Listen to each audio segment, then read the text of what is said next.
Good morning. Good morning. How are you doing today?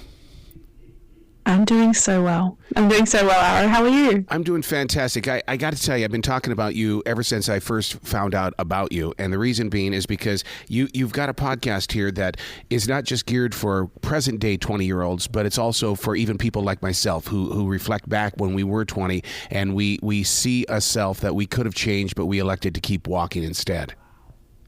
Oh my goodness. That's honestly one of the best ways of putting it that I've heard. That's such a compliment. Thank you so much. What made you go in this direction? Because, I mean, it is such a pivotal time in so many people's lives.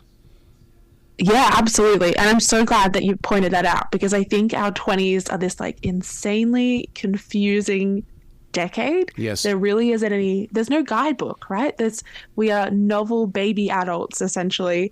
And I think the main inspiration was that I'm in my 20s and I was having all of these incredible conversations with my friends about just the things that were happening in our life, confusion around our careers and heartbreak and anxiety around milestones that we were and were not meeting. And I studied psychology and realized that there was so much theory that really explained these experiences and that they were somewhat universal. And that's really what led me to create the show and to share it with people. One of the things that I did is I've always believed that I ripped off my 20s because I got married at 18. I was in radio by the age of 14, so I wanted to get on with my life. So, but what happens is that what you talk about so much on your podcast are the things that I still went through as a married 20-year-old guy. That is amazing to hear that because I think my main demographic is especially like women in their 20s, right? And most of them, I would say, are single or they're in like the early stages of a relationship. So the fact that you're saying you were married, you were 18, and also that you were a guy is like, I think it really does point to the universality of some of those experiences and just the general nature of our 20s is this like chaotic decade of so many life transitions. Well, it's so true because I mean, even the way that I've based things and the way that I kind of lecture to students and things at the universities is the fact that 20s, make it through your 20s because when you get to 30, you get to go back and mop it up, and then your 40s are mopping up your 30s, and that's what I love about life in general, and that's why I look forward to many more of your podcasts because as you grow into into different areas, you're going to be talking about the 30s and the 40s because you're so transparent and you're so caring of real people. Oh my goodness, this is just compliment central. Well, it's funny that you bring that up. I got a question the other day that was, are you going to do the psychology of your 30s? Yep. And it's something that's kind of always at the back of my mind, right?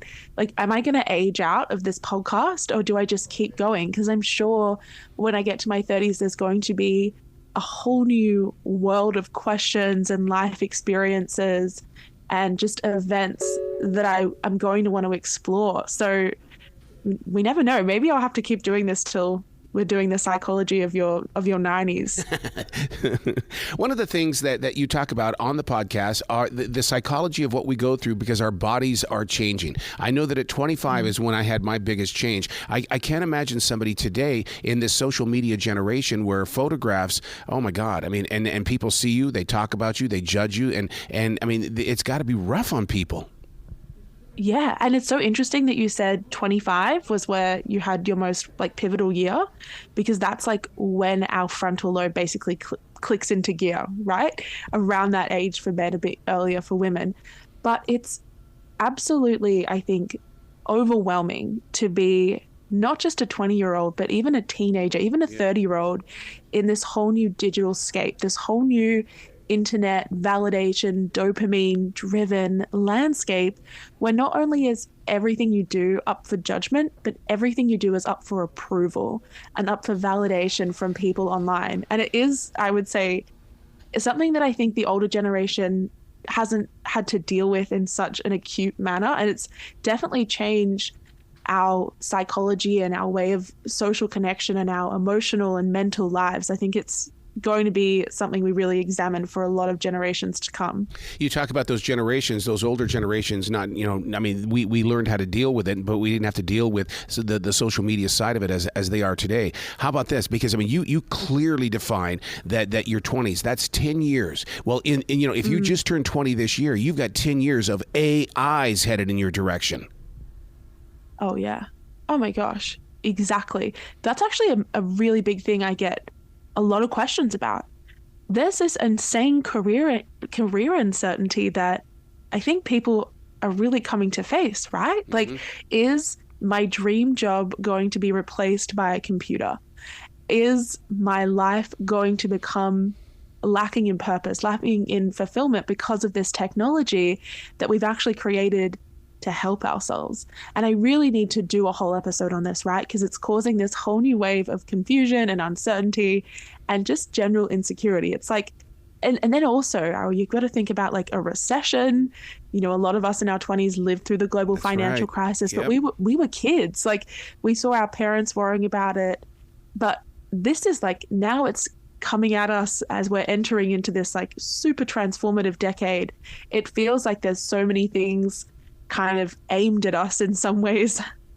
It's you talk about self-sabotage on an episode, and the thing is that you see it as self-sabotage. I call it career suicide, that people are willing to sacrifice their careers in order to not feel numb, basically. Yeah. And I think it is this thing of like self-sabotage and self-destructive tendencies really are rooted in a couple of things. I think this sense that you don't deserve happiness, right, but also self-punishment and guilt. And then that other dimension that you mentioned, which is just sheer boredom and the need for novelty and the need for something different. And I see it all the time around me, not just in terms of people's careers, but in terms of their relationships, people who are in these long-term stable partnerships, but the world and their surroundings become too boring, become too familiar, and we have this urge to just destroy everything. And I think it's really about fighting that urge, right? And understanding what is driving that psychologically.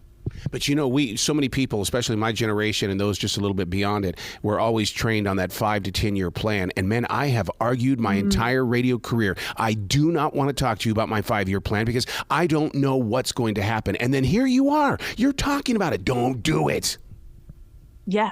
Oh my goodness. I'm so glad that you believe that as well. I did an episode recently on the myth of the 5-year plan. And it's part of this series that I've been doing. I did another one on the myth of the 9 to 5, the myth of the dream job. All of these things are these social constructions, right? That were created in a very different time, a much more traditional, conventional time. Before we saw the internet, before we saw some of these major environmental and economic contextual factors starting to rise, and it's no longer suitable for the life that a lot of millennials or even older generations want to live. And I get asked, like, what's your 5-year plan? What's your 10-year plan? All of the time. And my answer changes every single time, because why would you want to box yourself in, especially not just at any age, but at such a young age? Like, you are not, the decisions and the things that you wanted at 18, at 25, at 30 are not going to be what you want in the future. They're not going to be what you want at 35, at 40, at any point in the future. I think it's such a ludicrous idea that we need to have everything planned out. But what's really hard about this, Jemma, is the fact that when bosses do that, they say, I need to know your 5-year plan, and then I say, we're not going there, and then they go, oh, you're just set in your ways. And I mean, corporate bullying is very very real, but they want to know that plan, and it's like, why do you want to? Bruce Lee would never sell his information about being a martial artist. Why should I give you all of my information?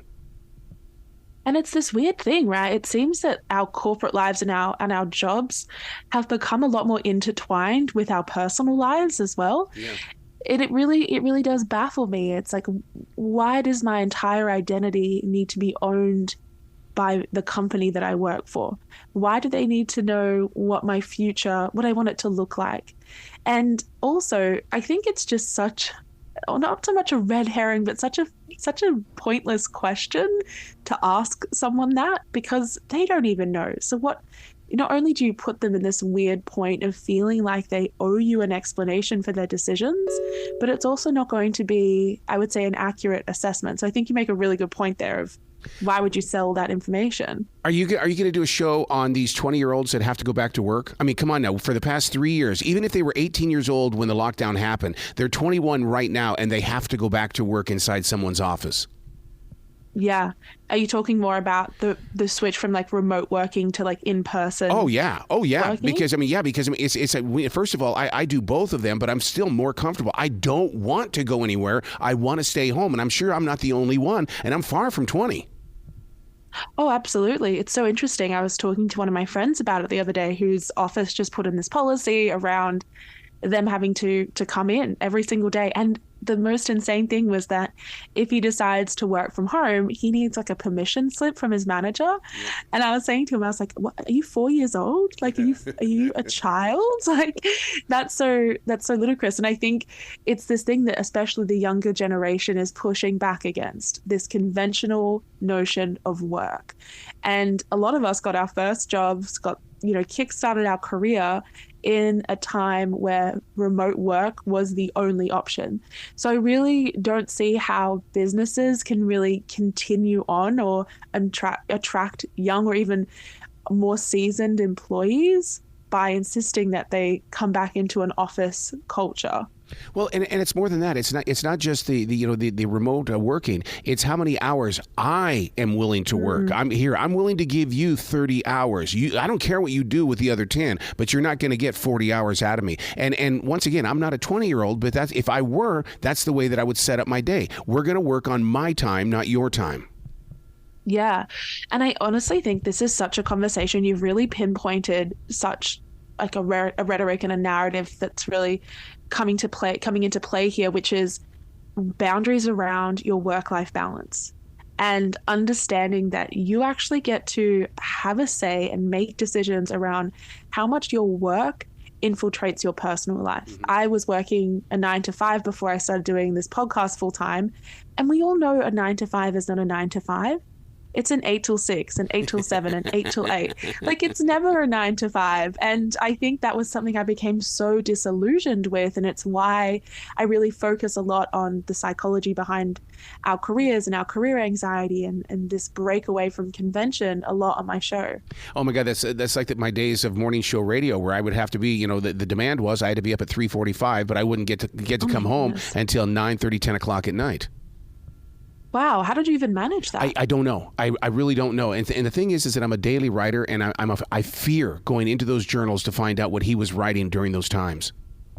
Oh, I love when people journal daily. I also do that, Arrow. That's so cool. You have a whole timeline of your life, basically. 30 years of it, and it's one of the it's and daily, and it's one of those things where it's like you go back and you can learn from it because if they say history repeats itself, so does your life. Go back there and figure out how you corrected the situation. Oh, absolutely. I totally agree with that. It's also this amazing, I don't know if you found this amazing point of reflection. Yep. To look back at points where you were so lost, when everything seemed to be going wrong, and having that realization of like, I got through that and I pushed through. I just think that is one of the most valuable things about keeping a journal or writing down what's happening in your life on a daily, is being able to have that point of reflection to see how far you've come, but also to learn, like you said, from those memories and those mistakes. How do we get a 20-year-old to do that? Because I started writing when I was 32. And so, I was lost and I needed to find my way. But I wish I would have had that way in my 20s when I was using a razor blade on my arm, when I was doing stupid stunts and taking chances that I wasn't supposed to be. I know what 20-year-olds are thinking because I was once there. I think it's really hard, right? We've really become detached from some of those more pure ways of communicating, right? Or pure ways of expressing our thoughts. I just think for me, journaling is like this entirely private, really beautiful, nostalgic way of way of putting down my thoughts. And I know that probably is like, it sounds really weird, but when we think about like all the great writers and we think about some of our favorite poets and screenwriters and people in history, they all kept these journals that informed their work. And I think romanticizing the practice is a really beautiful way to become consistent in it. Oh my God, you talk about that romantic side of it, because I'm a dipper. I don't put anything in my inkwell. All I do is I reach over there with the nib of my writing instrument, I dip it, I come back to the page. I go back, I dip it, I come back to the page. It's because I'm so in love with that old-fashioned style of nib writing. Oh my gosh, I really want to buy one of those. You've got to send me a link. I need to get on that wave of journaling. I think it would be so beautiful. And your hands are covered with ink, but the thing about it is you giggle like a child, because you look at your hands, you go, I wrote today. Oh yeah, I wrote. I have the proof. What a tangible reminder, right? And it's like you've accomplished something. It's a creative practice, right? So much of our days are consumed by things that are quite monotonous and quite tedious and repetitive. And I think we all really deserve and need a break from that to express ourselves in a way that really challenges our brain or offers it something different. So I'm so glad that we got to talk about that. Let's make this a mission of ours. More people journaling by 2025. Oh, that would be awesome. Speaking of relationships, I have it with the page, but the thing about it is, let's talk about human relationships. Is it challenging in the 20s? Because, we do hear a lot about people being open. Well, still in my heart, and it may be because I am the age that I am, open relationships to me is still cheating. Yeah, that's so fascinating. I did a whole episode on this. I really want people to listen to it, because I think there is such a changing perspective around what monogamy actually offers us. I'm not a big fan of open relationships personally, but that's just my opinion. I think jealousy really does come into play. But it's this, yeah, I know I have to say it, but it is this idea around, okay, what actually makes me happy here? And is it the traditional way of seeing a relationship, or would I be better having that stable partnership and then being able to explore and then being able to kind of go out and meet new people? I think it's the thing that distinguishes open relationships and cheating is the level of honesty you have with your partner and the level of boundaries and commitment you have around the fact that you are my primary person. This is not cheating because there is honesty and openness around what's going on. But I do understand your skepticism. I definitely was skeptical. Only because I think, even back when I was a 20-year-old, it was always that accusation of, oh, you're cheating on me. Oh, you're cheating on me. It was so driven into our head and heart that the thought of something being open was like, I'm not. I just want to have a friendship. I don't want anything more than that. And I swear I run more into. And you know what's really interesting about, because I am with so many young adults, is the fact that they don't even want a relationship. They just want a friendship. I think it really points to that human need for connection. Yes. Right? I think this generation is a lot more disconnected than previous generations have been. I'm definitely in that stage of my life, right? Where there was a point, I'll be candid here, where I was like, I don't want a relationship. I'm really doing my own thing, because I had beautiful friends and because I had such deep connections with my family and with what I call in my show, and what this term that I love, which is platonic soulmates, stemming from the Greek philosopher Plato. And now I'm kind of at this phase in my life where I'm like, dang, it would be nice to be loved that way, though. That would be good. I feel like it's on the agenda, that's for sure. How many people suffer from imposter syndrome? Come on, I'm a radio guy. I have to sometimes get on this microphone and fake it to make it. So I think in the everyday world, people have got to be able to do that as well.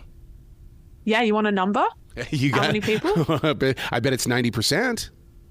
Oh, I think we just need to Google the population of the world. Okay. I think it's around, I think it's close to 8 billion. Like, I would say every single person, you'd have to be a raging narcissist to not experience imposter syndrome, because I think it keeps us humble and it keeps us growing, right? If it is hard, and I'm sure you and I could talk about this for hours, right? The sense that like, we're a fraud and people are going to see through us and people aren't going to like us, and that we're not meant to be here. But I think if you didn't have that level of humility about how you go about your life, it would be very difficult for people to be around you. So I think imposter syndrome is a daily struggle for people, but it also does come with some of its benefits. I got to ask you a question from podcaster to podcaster, and we discussed this the other night in my class to future broadcasters. I go, what I love about Jemma is that she doesn't have to say her name on her podcast. We just know it's her. Is there a story behind that? Oh my goodness, I didn't even know I did that. You don't. Most people, when they get on their podcast, they say their name right in the very beginning. And it's like, whoa. And in class, we were going through every one of your podcasts, and it's like, she still hasn't said her name. Wow. So I think it's the Australian in me. Do you know this phrase, tall poppy syndrome? No. Yeah, it's this idea that like if you stick your neck out too much, you're going to be, if you're the flower that grows the tallest, you're going to be the first one cut. And I think that it's also not about me, right? Like obviously it's my stories, it's my life that I share, but it's really about the universality, and it's about the common core experiences. I want it to be a place for everyone. And I also do think that I'm very consistent with when I talk about it. I think I only do bonus episodes or different episodes every now and again. But if you come to my show, the thing I want to talk to you about is how to get through your 20s and how to use psychology to apply it. You might hear about my life every now and again, but it's not the main focus. So I think my name doesn't really need to be part of it. Wow, what a beautiful heart you've got. And I can't thank you enough for what you're doing with this podcast, because it is speaking to every generation. Oh my gosh, thank you so much. I'm so glad we got to talk and we got to meet. Well, please come back to the show anytime in the future. The door is always going to be open for you. Arrow, I'm definitely going to do it. This was such a great chat. We had such good radio chemistry here. Right. You be brilliant today, okay? Thank you so much.